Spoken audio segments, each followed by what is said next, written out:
High friends, good morning. Real blogger Jyoti চ্যানেলে সবাইকে স্বাগত। আশা করি তোমরা যে যেখানেই আছো সবাই ভালো আছো। তো আমি ভালো আছি। আবারও চলে এলাম তোমাদের সামনে আরেকটা নতুন ব্লগ নিয়ে। তো আজকে সকাল থেকে শুরু করলাম। সকালবেলা মুখ হাত পা ধুয়ে নিয়েছি, দিয়ে তারপর আমি বিছানাগুলো গুছিয়ে নিচ্ছি। তারপর থেকে যা যা করব তোমাদেরকে একটু একটু করে সবটাই দেখাবো। তো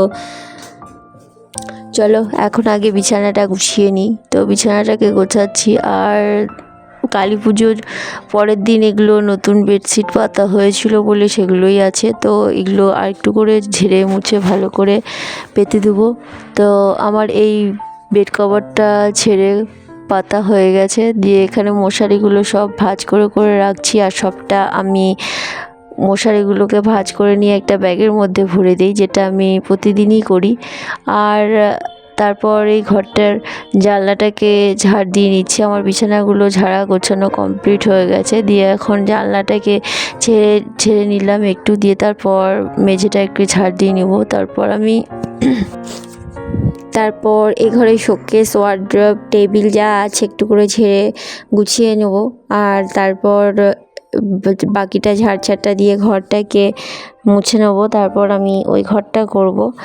আর আমি কাজ করছি ঠিক, এমনিতে শারীরিক দিক থেকে ঠিকই আছি, কিন্তু মানসিক দিক থেকে ভাবছি। এই যে আমাদের আশেপাশে, বাবার বাড়ির এখানে আশেপাশে একটা দুর্ঘটনা ঘটেছে, যে অ্যাক্সিডেন্টে একজন মারা গেল। তো সে খুব অল্প বয়স। তো তার কারণেই মনে হচ্ছে যে তারা অ্যাক্সিডেন্টে মারা গেছে ঠিক অন্যরকম একটা। আর প্রতিনিয়তই আমরা মানুষ মরছি, আমাদের একটা করে দিন এগিয়ে যাচ্ছে, মানে আমরা পৃথিবীর চরম সত্য দিকে এগিয়ে যাচ্ছি, যেটা চরম সত্য হচ্ছে জন্ম হলেই মৃত্যু হবে। তো আমরা একটা করে দিন এগিয়ে যাচ্ছি কিন্তু মৃত্যুর দিকেই। তবুও আমাদের বাঁচার লড়াই, আমাদের সাকসেস হতে হবে, আমাদেরকে এই করতে হবে। এই সব দিয়ে আমরা যতই যা করি না কেন, আমরা শেষমেশ সবাই সেই একই জায়গায় যাব। এটা ভাবলেই মনটা খারাপ করছে। তো সেটাই ভাবছি যে আমাদের একটা করে দিন এগিয়ে যাচ্ছে, তার মধ্যেই ভালো থাকা, তার মধ্যেই কষ্ট দুঃখ সব ভোগ করা। তো জীবনে কে কতটা ইমপ্রুভ হলো, কার কতটা স্ট্যাবলিশ কে করলো, বা কে, এই সব কিছুগুলো আমাদের তার মধ্যেই সব পাওয়া। এইটুকুর মধ্যেই আমাদের সব কিছু পেতে হবে, হাসতে হবে, কান্না করতে হবে, সব কটাই। তো তার জন্যই ভাবলাম যে আমরা কত কি করছি, কিন্তু দিন শেষে আমরা সবাই একই রকম, একই জায়গায় যাব, সবাই একদিন করে এগিয়ে যাচ্ছি। তো যাই হোক, ওই ঘরটা ঝাড় দিয়ে নিলাম। মোছা হয়নি, মুছবো পরে। তো ওই ঘরটা মোছা তোমাদেরকে দেখানো হয়নি। তো আমি এই ঘরে বেড কভারটা, মশারিটা তুলে নিই, দিয়ে বেড কভার বিছানাগুলোকে তুলে তারপর সব ছেড়ে নেবো, দিয়ে তারপরে ঘরটাকে মুছে নেবো। আর তারপর কিছু কাপড় আছে সেগুলোকে কাচবো। মা যেহেতু পুজো করবে, তো আমি কাপড় টাপড়গুলোকে কেচে, মা ততক্ষণ পুজো টুজো সারবে। আর মা স্নান করতে গেছে, এসে পুজো সারবে। তারপর আমি মাকে বলেছি যে আজকে চিকেন হবে বাড়িতে। তো আমি বললাম যে মা, আমি রান্না করব চিকেনটা। তো মা বললো স্নান করে নে। তাই বললাম যে আর এখন স্নান করব না, একবারে আমি ঘরটা গুছিয়ে নেবো, দিয়ে কাপড় কিছু আছে সেগুলোকে কেচে দেবো আগে, তা নয়তো শুকোবে না। আমাদের বাড়িতে তো রোদের অভাব হয়ে যাবে। যত শীত আসবে তত রোদের অভাব হয়ে যাবে, এখানে রোদ ঢোকে না। তো তার কারণে একটু সকাল সকাল কেচে দিতে হয়। তো আমি একটু চান দেরিতেই করব, আগে রান্নাটা করব, তারপরে চান করব। তো আমি এই ঘরের বেড কভারটাকে ঝেড়ে পেতে নিয়ে সব ঠিকঠাক করি বিছানাগুলো। তারপরে ঘরটাকে গুছিয়ে নিয়ে ঘরটাকে ঝাড় দিয়ে মুছে নেবো। আর মা ইতিমধ্যে স্নান সেরে চলেও এসছে। তো কারণ এই ঘরেই ঠাকুর পুজো হয়।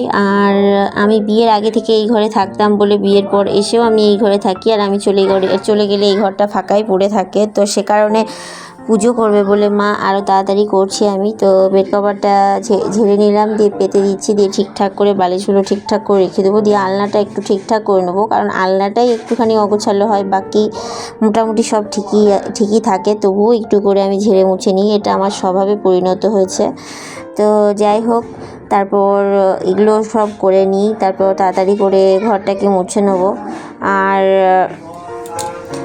এখানে এলে আমি ছেলেকে নিয়ে এক ছটা পেরে উঠি না, কারণ ও এত বিরক্ত করে। তবুও বাবা থাকলে সকালবেলাটা ওকে বাবাই সব কিছু করে দেয়, তো বাবাই ওকে খাইয়ে টাইয়ে দিয়ে বাবা বেরিয়ে যায়। তো আমি সকালবেলা ওর খাওয়ানোর চাপটা আমার ছিল না, সে কারণে আমি তাহলে বাবা যখন ওকে খাওয়ায় তখন আমি এই সবগুলো করি, তাতে করে মায়েরও হেল্প হয়, মাও তাড়াতাড়ি করে একটু কাজটা সারতে পারে। তো আমার বেড কভারটা গোছানো হয়ে গেছে, বালিশগুলোও ঠিক করা হয়ে গেছে, যেটা তোমাদেরকে আর দেখালাম না। ওই দেখো আমার বিছানা গোছানো কমপ্লিট হয়ে গেছে। দিয়ে আমি এখন আলনাটাকে ঠিকঠাক করে নিচ্ছি, দিয়ে তারপর ঘরটাকে মুছে নেবো। জানি না ভিডিওটা তোমাদের কেমন লাগবে, যদি ভালো লেগে থাকে প্লিজ লাইক শেয়ার সাবস্ক্রাইব করো আর ভালোবেসে আমার পাশে থেকো। তো এখন আমি ঘরটাকে মুছে বের করে নিচ্ছি, আর তারপর ওই ঘরটাকে মুছে বার করব। আর ওই ঘরটার ভিডিওটা আমার করা হয়নি। আর তারপর এখন আগে কাপড়গুলো কাচবো, তারপর মাংস রান্না করব, চিকেন, তারপর আমি স্নান করব। তো চলো, এই ঘরটা আমার মোছা কমপ্লিট হয়ে গেছে, তো ওই ঘরে যাই। তো ওই ঘর আর আমার স্ট্যান্ড আনার ফলে আমাকে অনেকভাবে অনেক জায়গা থেকে ফোনটাকে সাবধানে রেখে আমাকে ভিডিও করতে হয়। অনেক সময় ফোনটা পড়ে যাচ্ছেও, ভয়ও পাই যে ভেঙে না যায়। তো সে কারণে আমি কীভাবে ভিডিও করব সেইভাবে মানে ফোনটাকে সেটিং করি। তো দেখো আমি এখন এটা হাতে করে নিয়ে ভিডিও করছি। তো আমি এখানে এখন সার্ফ গুলছি, দিয়ে এখন কাপড়গুলো ভেজাবো, দিয়ে কাপড়গুলোকে আগে কেচে দেবো, তারপর হাত মুখ ধুয়ে নেবো। ধুয়ে তারপর আমার মানে চিকেন রান্না করব, কারণ মা সব কিছুই জোগাড় করে দিয়েছে, খালি আমি খুন্তি নাড়াবো, তাই করি আর সেটাই করব এখানে এলে। তো চলো কাপড়টা আগে কেচে নিই। তো আমি কাপড় কেচে চলে এসেছি।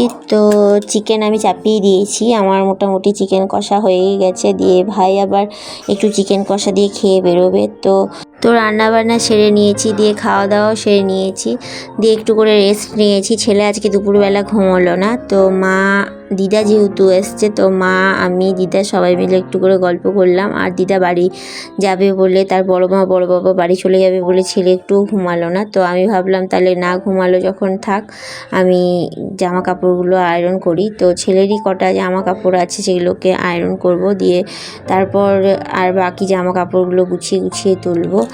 আর এটা আমি বিকেলবেলাই করছি, আর বিকেলবেলা সব জামা কাপড় ভাঁজ করে তুলে দিলে তবে মানে একটা সারা দিনের কাজ কমপ্লিট হয়। তারপরে তো রাতে মা রান্নাবান্না করবেই, আর এখানে এলে তো আমার অত চাপ নেই রান্নাবান্নার, যেহেতু মা করে, আর আমার যেটুকু করার আমি সেগুলোই করি। তো সেই রকমই তো আমার সারাদিনের কাজকর্মর মধ্যে বিকেল অবধি এইটুকু আমি মানে ঘর গোছানো আর কাপড় কেচে বা কাপড় গুছিয়ে ইস্ত্রি করে দেওয়া, মায়ের এগুলো হেল্প করি। আর মাঝে মধ্যে টুকিটাকি ওই রান্না, যেমন আজকে মাংস করলাম, সেই রকমই টুকিটাকি রান্না করি। তো আজকের জন্য এইটুকুই। সবাই ভালো থেকো, সুস্থ থেকো, টাটা।